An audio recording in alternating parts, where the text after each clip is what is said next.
Buenas noches a todos, mi nombre es Alberto Garibaldi.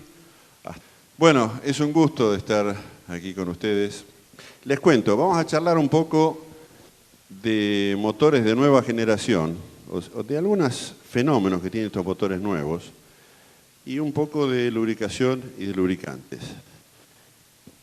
Marcha. Por allá. Conceptos sobre motores y lubricantes de nueva generación. ¿Por qué de nueva generación? Porque es obvio, todos lo sabemos, que los motores han sufrido un cambio en los últimos tiempos, tanto los nafteros como los diésel, bastante importante. Eso está afectando directamente a los combustibles, que también tienen que evolucionar, cosa que aquí no está sucediendo. Al revés, les sugeriría que apaguen estas y dejen prendidas aquellas. Ah, no puede filmar, listo. Entonces, acá el que manda es el que filma, listo. ¿Qué caracteriza a los motores hoy en día? Cuando levantamos el capó de un motor, en muchos casos de un vehículo nuevo, el que no conoce el tema levanta y dice, este baúl está lleno, y sale a buscar atrás el motor, porque ya los motores son casi reconocibles, tienen tapas de plástico, están muy decorados, muy bonitos. Y si uno se pone a mirar la calidad de los componentes, la calidad ha mejorado muchísimo, la calidad y la confiabilidad. Eficiencia. Eficiencia vamos a definirlo como la relación costo-beneficio. Yo invierto tanta plata en combustible fundamentalmente y esto me devuelve tantos kilómetros. Esa es una cosa absolutamente mandatoria, básicamente por los costos a los cuales se están yendo los combustibles y a los que se van a ir. Hablar de motores de otros combustibles alternativos, sí es cierto, el alcohol, el biodiesel, el gas, que pienso va a tener mucho peso en el futuro, y finalmente el hidrógeno. En el hidrógeno pensemos de acá a 15 años, a que sea una realidad comercial accesible a cualquiera de nosotros, 15 y quizá más también, con los combustibles biológicos, es si sembramos para comer o si sembramos para generar combustible, cuidado. Les doy un dato para que se den una idea. Como alternativa de reemplazo parcial, sí, pero como alternativa de reemplazo total, sacaría de la cabeza por ahora. Un buen rendimiento para un biodiesel es aproximadamente 1.500 litros por hectárea por año, usando semillas buenas, en fin, 1.500 litros por hectárea por año. El consumo de Argentina de gasoil más o menos está estimado en 15 millones de metros cúbicos. Si yo quisiera reemplazar el 10% de eso, tendría que sembrar 1 millón de hectáreas. Y sembrar 1 millón de hectáreas que llueva, cosecharla, es un problema, ¿eh? Entonces, cuidado, no pensemos de que... Porque hay mucha propaganda alrededor de eso y me parece magnífico, porque reitero, es una solución hasta económica. Pero cuidado, no pensemos de que eso nos va a resolver todo. Con el alcohol se da una situación similar. Nadie, absolutamente nadie, hoy cuando diseña un motor, piensa en otra cosa que en lo que sale por el caño de escape. Y en algunos casos también lo que emite el tanque de combustible. Fíjense que los autos nuevos, todos tienen circuitos de combustible sellados, no tiene más el venteo a la atmósfera. Ok, lo que salía de la atmósfera ahora va para también el motor. Es decir, el tema de emisiones es una cosa que se está poniendo cada vez más grave. Las normas últimas que están entendiendo que tengan vigencia para el año 2010, 2011 en Europa, y prácticamente lo que sale por el caño de escape es más limpio que lo que entró por el filtro de aire, más o menos va a ser una cosa así. Es decir, se está poniendo muy crítico y eso hace que tanto el diseño de los motores, como lo que se ocupa de tratar lo que sale por el caño de escape, como los lubricantes, como los combustibles tienen que ir cerrando ese círculo porque estamos en problemas. O sea, la cantidad de porquerías que tiramos a la atmósfera superó lo que la atmósfera era capaz de manejar y así que tenemos que ayudar un poco a la naturaleza a resolver este tema. Finalmente, lo que nos complica la vida es que los motores son cada vez más complejos. Es más complejo el motor y es, digamos, los pistones que suben y bajan siguen existiendo, cigüeñalos, y al principio de la bicicleta de Viena Malibela sigue siendo exactamente el mismo.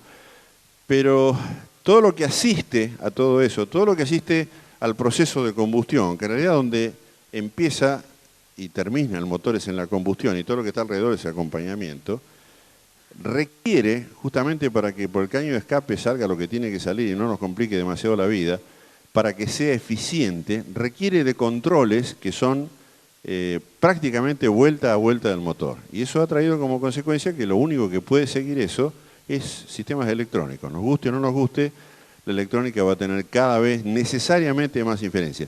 El tema de la complejidad de los motores es realmente se han complicado. Y algunos ejemplos ahora vamos a ver de esa complejidad. Entenderla tiene sus dificultades, inclusive a los que tratamos de mantenernos razonablemente actualizados. A mí me cuesta horrores. Todos los días me veo obligado necesariamente a leer, y leer bastante más tiempo del que quisiera. Y así todo uno tiene la desesperación de que pese a todo lo que lee y toda la información que recaba y los lugares que conoce y la gente con que habla, sabe necesariamente que se está quedando atrás. Yo soy consciente de que no estoy incorporando ni soñando en la información que tendría que incorporar para mantenerme, digamos, en la cresta de la ola. Ni soñando lo puedo alcanzar. Entonces, para los que se meten en esto y quieren entender un poquitito, hay que leer y actualizarse, fundamentalmente actualizarse.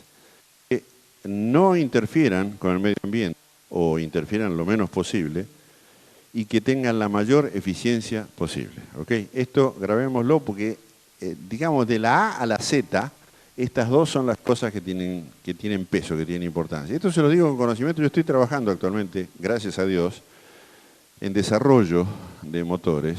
¿Y qué es lo primero que nos preguntan cuando intentamos ir afuera o exportar? ¿Y qué norma de emisión cumple esto? Bueno, euro tanto. Bueno, tráigame las certificaciones. ¿Qué consumo tiene? Tanto. Entonces empezamos a hablar. Esas dos cosas. Después vamos a hablar cuánto dura, esto lo más. Pero primero estos dos y después viene el resto. ¿Sí? Controles de alta velocidad, realimentados y asistidos electrónicamente. Vuelta a vuelta, el motor está sabiendo qué pasa, qué le duele, qué tiene que corregir y cómo ajustar la cosa para seguir funcionando de manera ecológica y eficiente. Y este término me lo van a escuchar decir 400 veces, pero es así. Les voy a mostrar un absurdo que es un motor de carrera con filtro de partícula, por ejemplo. O sea, un motor de carrera le va a poner un silenciador o un filtro para que no eche humo. Y sin embargo es así. Si no, no lo dejan correr, además. Eso es lo más grave. ¿Cómo se logra esto, además de estos controles de tener electrónica? Y estas dos cosas que están ahí abajo. Nuevos conceptos en combustibles y nuevos conceptos en lubricantes. ¿Por qué? Hace un rato les dije, hace un instante, de que el motor nace y muere en la cámara de combustión. Y es así. Ningún combustible, ningún motor funciona bien si el combustible no es bueno. Y ninguna combustión es buena si el combustible no es bueno. Entonces yo puedo tener el mejor motor del mundo, pero si le pongo porquería adentro no anda.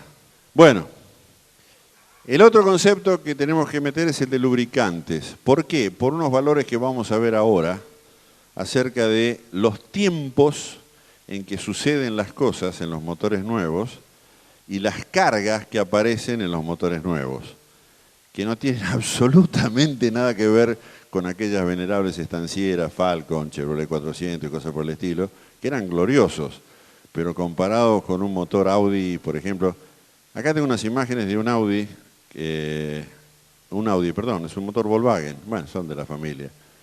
Pero el tema de los lubricantes, cuidado, porque ahora vamos a ver algunas situaciones también al respecto. ¿Por qué se necesita tanta complejidad electrónica y electromecánica en estos motores nuevos?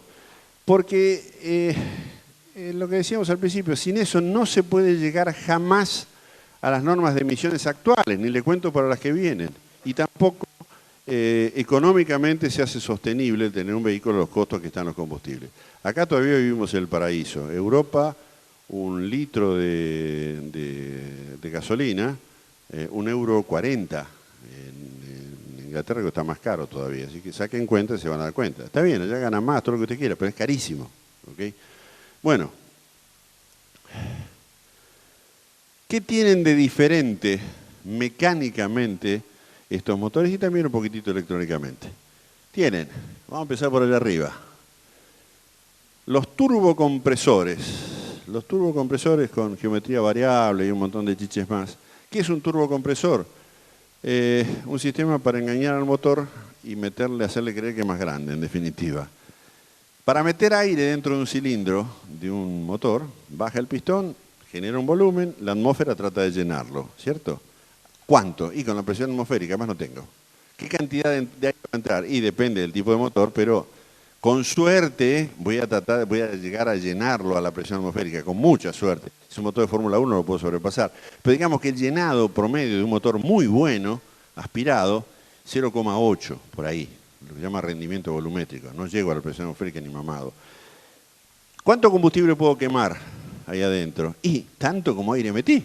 O sea, la limitación que tengo, si tengo tanto de aire, tengo de ese aire 21% que es oxígeno, y el combustible que puedo quemar ahí adentro, no puedo ponerle de más porque no lo va a quemar. No solamente no lo va a quemar, sino que se va a quemar mal y por el caño de escape van a salir perro muerto, cucaracha, cualquier cosa que el sistema actual no me lo tolera. Entonces tengo que balancearlo exactamente. ¿Cómo puedo resolver yo para un motor? Bueno, le pongo más cilindrada, un motor más grande, y así terminaríamos. Esos motores son monstruos americanos, V8 de 7 litros y cosas por el estilo, pesados, grandes, ineficientes y compañía. Hay una solución intermedia, que sobre todo los diésel la conocen muy bien. Un inflador. ¿Qué es un inflador? Turbocompresor. En los diésel, que eran motores pesados, grandes, olorosos y lentos, hoy un motor de 2 litros diésel, alegremente, turbo, también de esta misma marca, por ejemplo, 140 HP. Bacana, consumen poco. En fin, la tecnología mejoró una estupidez a través de estos benditos sistemas de turbocompresores. Diseño de componentes en peso, modo de vibración, rapidez, fatiga, manejo térmico, eso las computadoras han ayudado a una estupidez. Ahora les voy a mostrar un ejemplo. Hoy virtualmente uno puede meter en una computadora un montón de cosas que antes empíricamente costaban fortunas y uno no sabía muy bien a dónde iba a llegar. Hoy, reproduciéndolo en el computador, si la información es razonablemente buena, se pueden lograr resultados casi, les diría, espectaculares y acortar tiempos y costos de una manera que es fabulosa. Control en tiempo real de dosificación de combustible y encendido por medios electrónicos para mayor eficiencia y control de emisiones, lo que hablábamos al principio. Y finalmente, desarrollo de mejores combustibles y lubricantes. Esto siempre está asociado permanentemente a la evolución de los motores y no hay vuelta que darle. Cuando uno acelera un motor convencional, tiene que mover la mariposa del acelerador. Desde la mariposa hasta que entró el aire hay un trayecto razonablemente largo y eso medido en términos de tiempo de que el aire llega, uno no se da cuenta, pero el acelerador lo nota. Ahora, cuando yo tengo la válvula y acá tengo la presión atmosférica, acá tengo el cilindro y cuando lo toco, esto es lo que reacciona, el motor es un petardo. Mejora la mezcla, mejora un montón de cosas. Esto tienen ejes ahí de balanceo para que no vibre, ducha, bidet, qué sé yo, tiene todo. Bueno, bajo consumo, 85 HP por litro de cilindrada, ¿ok? No tiene emisiones, es confiable y aseguran por lo menos 300.000 kilómetros de vida, sin tocarle prácticamente nada.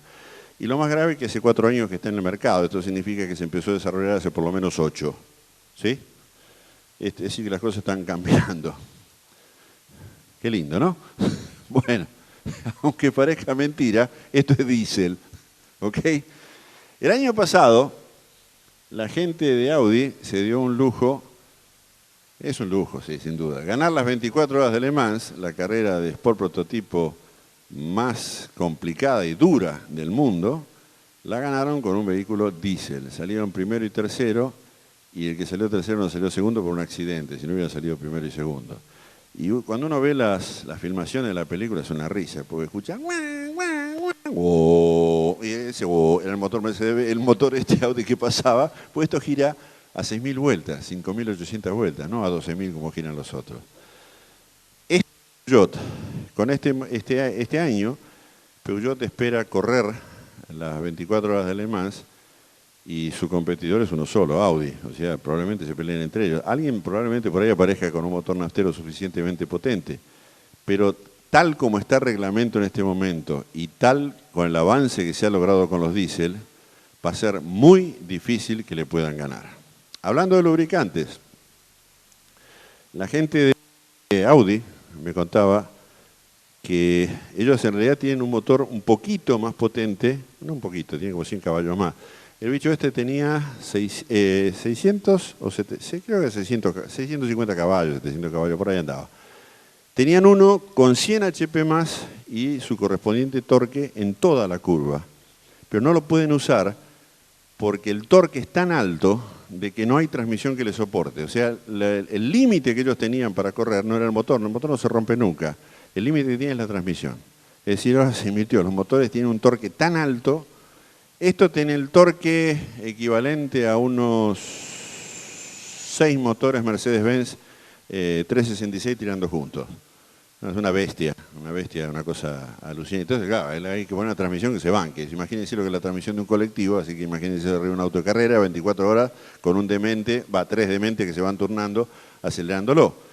Y lo que les decía al principio, esto que está acá, no es para que quede lindo, son filtros de partículas. La idea es que este motor no emita nada y cumple con normas de emisión absolutamente estrictas. Es decir, estos tipos no solamente se dan el lujo de hacer un motor con una potencia impresionante para correr las 24 horas de Le Mans, que dure, sino que además le ponen filtro de partículas. Ese es un poquitito el estado de arte hoy que hay en motores diésel. ¿Nosotros los vamos a poder seguir? No. Si no cambiamos nuestra política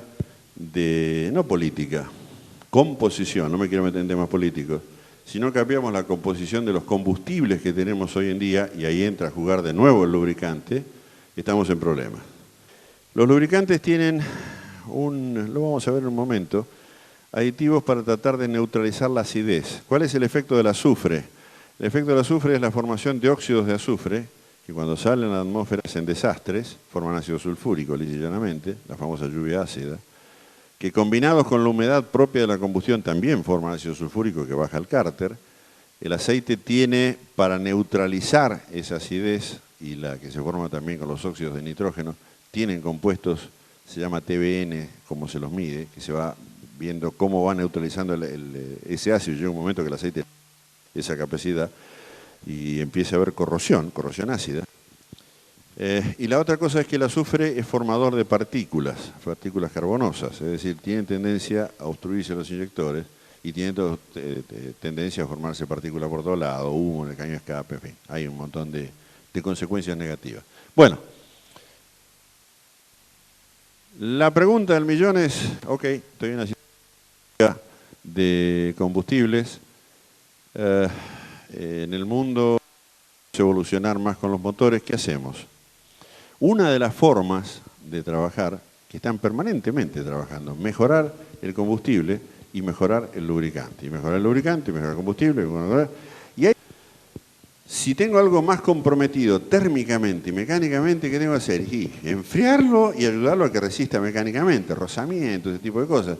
Bueno, ahí es donde trabajan los lubricantes y empiezan a trabajar. Desde el punto de vista de combustible, ¿qué tengo que hacer? Y que encima que tengo un despelote mecánico y tengo un despelote térmico, no agregarle un despelote químico.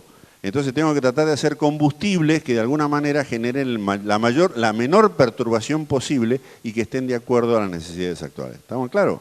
Bueno, vayamos un poquitito a los lubricantes.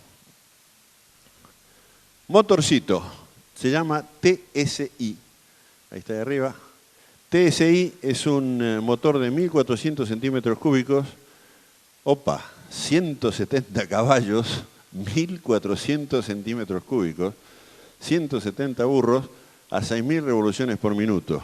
Y un torque, si lo hago en números groseros, 24 kilográmetros, es un torque respetable, más que respetable, que ya pondría en problemas a más de una transmisión a 1.700 vueltas. Es decir, este motor va a acelerar como una trompada porque tiene casi, les diría, las características de un torque de un motor diésel y la potencia de un pura raza. Esto tiene más de 100 caballos por litro, ¿ok?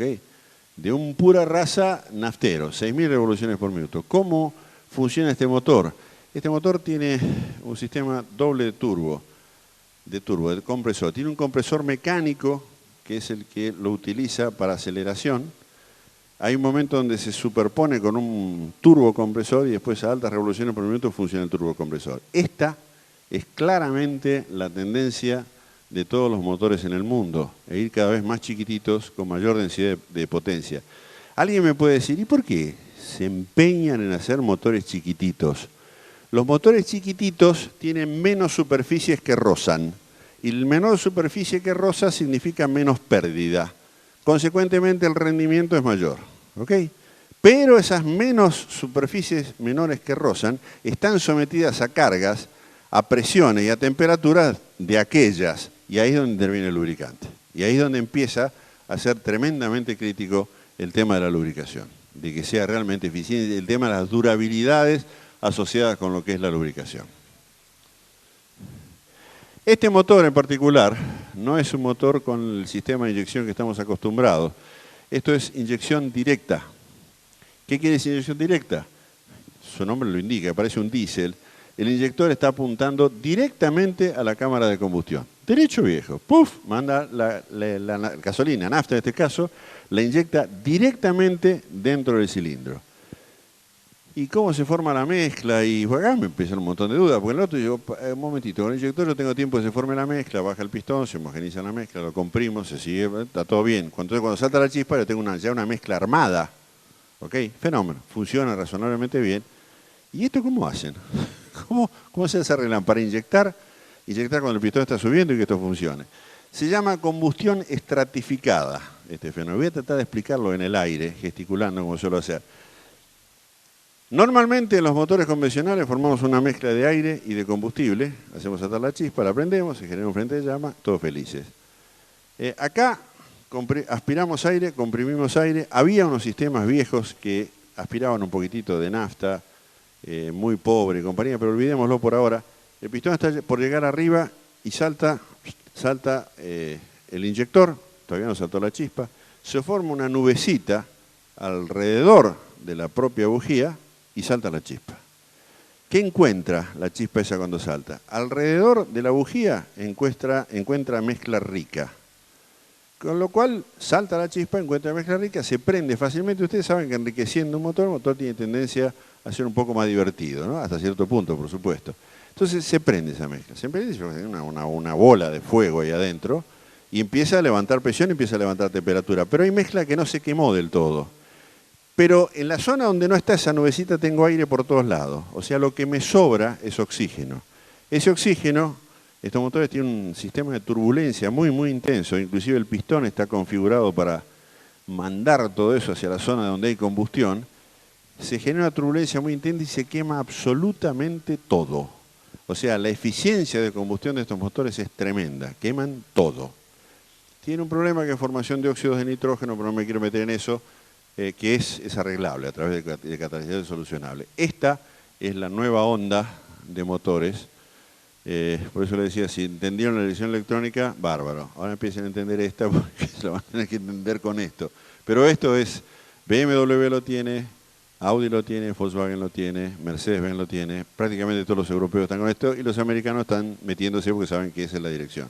Estos motores son muy eficientes, aceptan relaciones de compresión muy altas, aceptan mucha potencia y les trato de justificar por qué. El motor convencional cuando aspira una mezcla de aire y nafta. La nafta ocupa volumen y ese volumen que ocupa la nafta cuando ingresa dentro del cilindro es aire menos que respira el cilindro. Entonces de alguna manera esa nafta le está limitando la cantidad de aire que entra. Acá no, acá entra solamente aire. Entonces, me permite ingresar más aire. Punto número 1. Punto número 2. Cuando yo mando mezcla, la mando pulverizada, se va gasificando en el camino, múltiple válvulas, y cuando llega al cilindro está prácticamente gasificada. Algunas gotitas no, pero digamos, el efecto refrigerante que tiene esa mezcla existe, pero no es tanto. Acá, cuando esto comprime y sube temperatura y yo inyecto combustible, ese combustible está en forma de microgotas, encuentra calor y se evapora, que tiene que evaporarse para que haya una buena combustión. Esa evaporación produce un descenso de la temperatura dentro de la cámara. Eso me permite lograr presiones de compresión más altas sin que pistoneen. Aparte no puede pistonear porque no había nafta. Entonces, en definitiva, se logran relaciones de compresión más altas. Los motores, cuanto más comprimidos son, más rendimiento tienen, más elásticos son. Y con esto se logran cosas que eran prácticamente inalcanzables con los motores convencionales. Pregunta del millón, ¿y la inyección directa en los motores es nueva? No, Fangio ya corría con esto, no electrónico, mecánico, pero ya lo estaba usando, Mercedes lo conocía, ¿ok?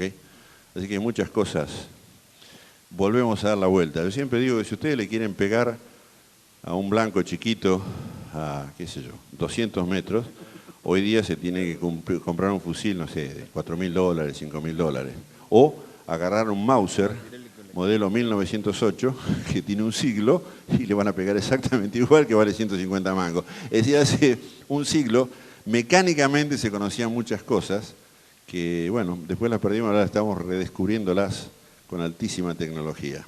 Ingeniero, le hago una pregunta acá. Diga. El motor de recién, ¿estamos hablando que tiene el ciclo con combustible naftaleno? No, negativo. No es ciclo diésel, es ciclo Otto. Es ciclo Otto.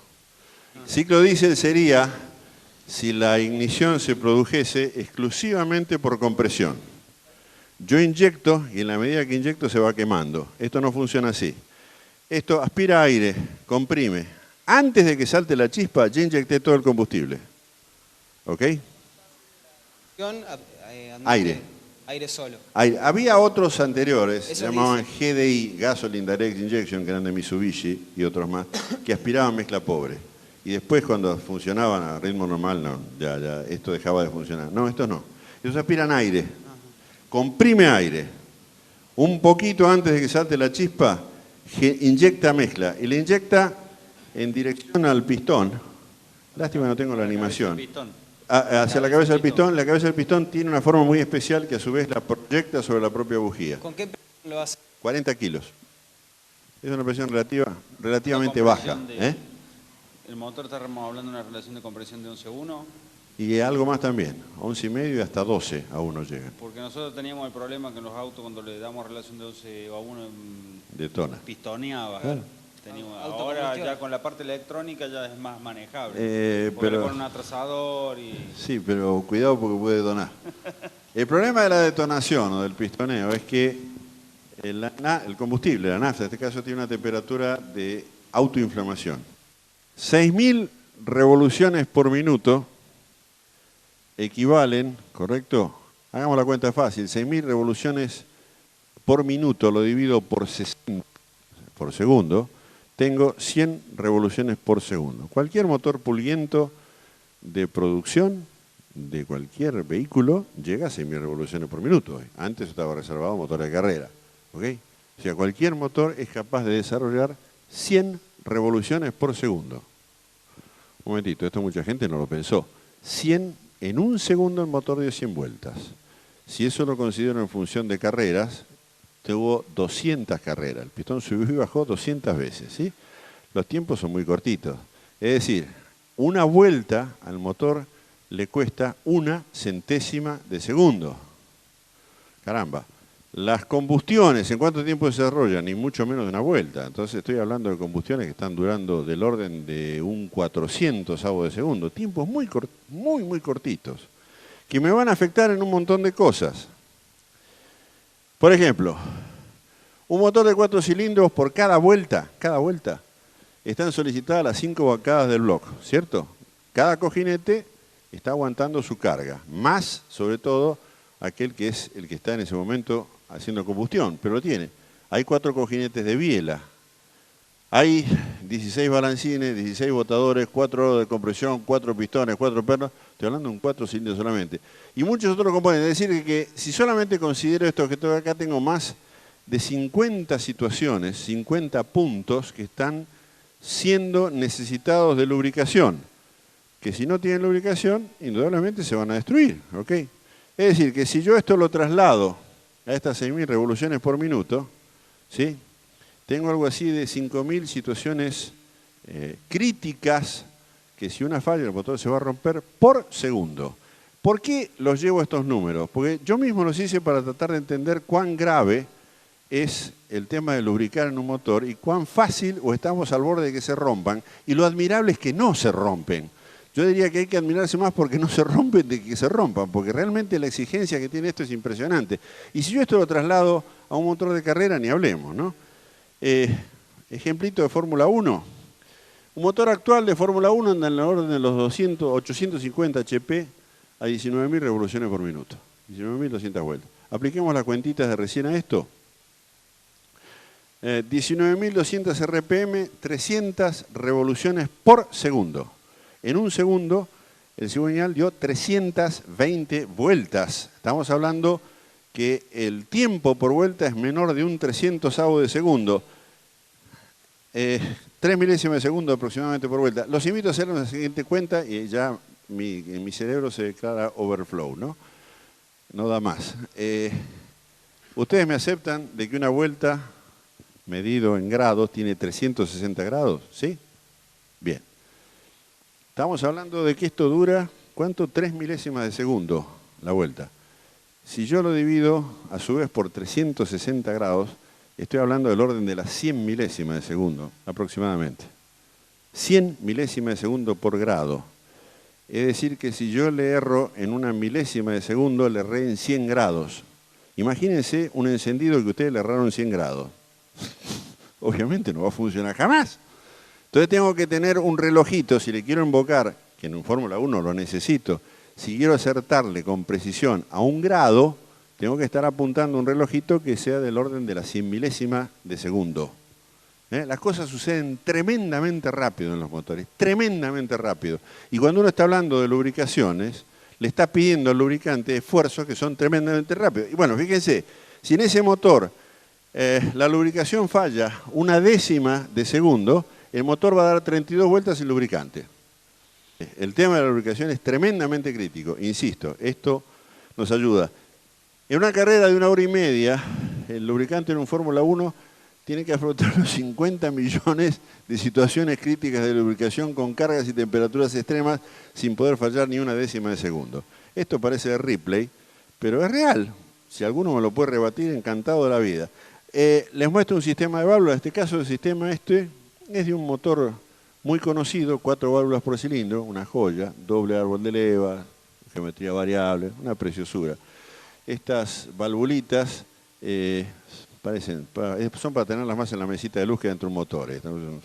Son una joya. ¿A qué esfuerzos están sometidas estas válvulas o qué carga tienen que soportar? Ahí la tenemos. Vamos a las aplicaciones rápidas, porque cuando uno está hablando de un 300avo de segundo o está hablando de la combustión de un diésel que genera 700, 800 caballos, que cuando la mezcla estalla, y realmente el diésel estalla, aparecen cargas de impacto y el lubricante se la tiene que aguantar. ¿Por qué se la aguanta? Bueno, no me quiero adelantar, ahora vamos a tratar de explicarlo. Una válvula para abrir y cerrar a 6.000 revoluciones por minuto necesita aproximadamente 8 milésimas de segundo. ¿Okay? Está cerrada, se abrió, se cerró. ¿Cuánto tardé? 8 milésimas de segundo. ¿Qué carga le tengo que aplicar a esa valvulita? Y en un motor convencional, y puedo andar en el orden de los 20.000 kilos por centímetro cuadrado, más o menos. 20 toneladas por centímetro cuadrado, esto equivaldría a unas 400 bolsas de cemento cargadas sobre un centímetro, ¿ok? Y uno dice, bueno, pero no hay ningún aceite que resista esto. Si lo vemos bajo el punto de vista de aplicación suavecita, no. Si lo vemos bajo el punto de vista de aplicación instantánea, sí. El aceite, a ver, el ejemplo que les puedo dar es una baldosa floja. Uno viene caminando, siempre doy el ejemplo, pero a ustedes les habrá pasado, pisa una baldosa, saltó y la puta que lo parió, se manchaba un pantalón, se mancharon todo porque se salpicó. ¿Qué es lo que está pasando? Hay un fluido con muy poca viscosidad, agua, que no varía tampoco, debajo de la baldosa. La piso, le meto carga y eso sale expulsado. El aceite se comporta también así, pero el aceite tiene más viscosidad, tiene a quedarse más pegado. Y el aceite responde, cuando yo le pongo cargas muy violentas, responde a aumentar muchísimo la viscosidad. Es decir, tiene tendencia a quedarse adherido y no salir expulsado.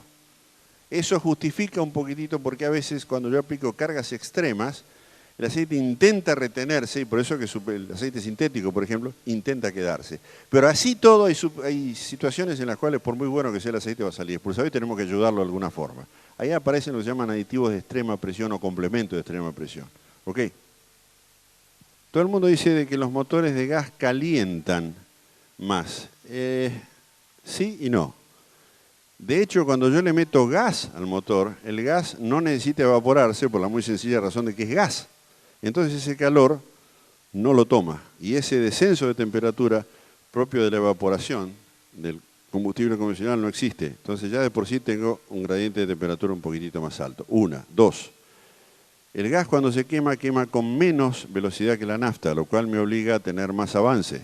Si no tengo el correcto avance y le dejo el avance original, el motor trabaja como sea atrasado y se calienta más. Entonces es necesario tomar precaución en ese sentido. ¿Okay? En estos motores tuvimos que hacer ese estudio. Y para que soportara además las temperaturas que estaba soportando, tuvimos necesariamente que hacer un análisis del lubricante. Lo hicimos junto con una petrolera. Nos ayudaron muchísimo, encontramos un lubricante ideal, pero como condición, y esto lo digo, no tengo nada que ver con Patrio Power, nada más que venir a dar la charla acá, pero estoy tan convencido de lo que digo, de que nosotros hemos adoptado ese producto como condición de garantía en los motores que están transformados, porque cuando están bruñidos, motores para exportación, ¿no? Sobre todo en el asentamiento, ¿ok? Porque si no tenemos problemas. Realmente el tema del gas es muy complicado y esto nos dio una ayuda muy grande. O tuviéramos que haber recurrido a lubricantes de precios inalcanzables para uso convencional. Entonces optamos por esa solución y realmente nos dio buen resultado. ¿Cómo se gastan los motores o por qué se gastan? Estas son las 4 razones. Abrasión, ¿correcto? Abrasión es sencillo, arena. Simplemente aparecen partículas extrañas al motor, interfieren, tienen mayor diámetro que los huelgos y bueno, empiezan a producir un trabajo de herramienta mecánica, lisa y llanamente. Adhesión. A veces falla la lubricación y las crestas de metal de una superficie se tocan con la cresta de metal de otra superficie, se producen microsoldaduras, producen pequeñas, minimísimas bolitas de metal fundido que crecen hasta tener mayor diámetro que el huelgo y ahí empieza el desastre. Se funden más, terminan los motores, el famoso escafo, agarrado o agarrotado, fundido. ¿Okay? Corrosión, ataque químico. Esto, el azufre tiene mucho que ver. Uno de los compuestos que se forman en el escape, que es el nitrógeno, los óxidos de nitrógeno diluidos en agua forman ácido nítrico, y la mezcla de ácido nítrico con ácido sulfúrico no es precisamente lo mejor para los motores. Los lubricantes tienen posibilidad de absorber durante un cierto tiempo esa acidez, pero ese es uno de los temas, es importante, y si hay algún petrolero acá en la sala, lo invito a que charlemos sobre el tema. A veces vienen recomendaciones de uso para lubricantes de otros países, inclusive los propios fabricantes de automotores. Dicen, bueno, tal lubricante que cumple con tal especificación hace de que el lubricante deba ser cambiado en tal periodo, en Alemania, o en Francia, o en Inglaterra, o en Italia, con un combustible que tiene una cierta calidad y que no genera tal cosa. Cuando estoy en Latinoamérica, tengo otro combustible con otra calidad, que se forman otros compuestos que hacen que esa teoría de Alemania, de Inglaterra, donde fuera, que allá vale, acá no vale. Y lamentablemente los términos de recambio o de agotamiento de ciertos factores de los lubricantes se acortan terriblemente. Si podemos tomar alguna precaución para evitar ese agotamiento o para cuando ese agotamiento se produjo, reducir los daños, es bueno hacerlo. ¿Okay? Finalmente el otro es el fatiga. Fatiga es un fenómeno, el alambrecito. Ustedes lo doblan, hasta que ¡pim, pim! Se cortó. O sea, el material tiene memoria a esas deformaciones y hasta cierta deformación no pasa nada. No pasa nada si yo no repito muchos ciclos, sino después se rompe. Entonces, cuando uno empieza a aplicar cargas en un lugar, ustedes habrán visto engranajes a veces picados. ¿Cómo corno se pica un engranaje? Se pica porque en un lugar yo empiezo tiqui, toda la vuelta pasa y golpea, siempre en el mismo sitio, taca, porque un engranaje tiene una pequeña saliente y el otro no la tiene, y ahí hay impacto. Y eso produce una deformación hasta que localmente el metal colapsa, se fatiga, se desprende. Eso que se desprende genera un punto en otra parte que empieza tiqui, en otra parte, y así empiezan los pitting famosos y termina destruyéndose todo. Un mecanismo sencillo, uno de los tantos. Pero el fenómeno de fatiga existe. Entonces, si yo puedo interponer algún elemento que de alguna manera minimice ese efecto, en buena hora. ¿Qué es un lubricante? Un agente que separa dos componentes que tienen movimiento uno con respecto al otro y que de existir dicho agente estaría en contacto entre sí. Esto es definir formalmente lo que dijimos hace un rato. Sigamos por adelante. ¿Cuáles son las funciones que tiene un lubricante, básicamente? No importa por ahora qué tipo de lubricante, cualquiera. Proveer una película hidrodinámica entre las partes metálicas para prever o reducir el contacto entre metales y reducir la fricción. Esto de película hidrodinámica está hecho en difícil. Ahora vamos a hablar en sencillo de qué es una película hidrodinámica o qué es esa capa hidrodinámica. Eliminar calor generado por el trabajo propio del lubricante y refrigerar las partes internas del motor. A ver, ¿El lubricante es capaz de generar calor? Sí, absolutamente sí. ¿Y cómo? Agarren ustedes un mazo de naipes y empiecenlo a frotar y van a ver cómo los naipes se calientan. Yo les hago una pregunta. Todos sabemos que el lubricante en un cigüeñal se calienta. Cuando sale un cojinete se calienta. ¿Y por qué se calienta? Y alguien me puede decir, bueno, porque ya la combustión se transmitió el pistón, se transmitió la biela. No, no cierra. Tiene que haber otra razón para que se caliente. Por la carga y la fricción. Cuanto más yo lo cargo y lo obligo a deslizarse, hay un rozamiento molecular.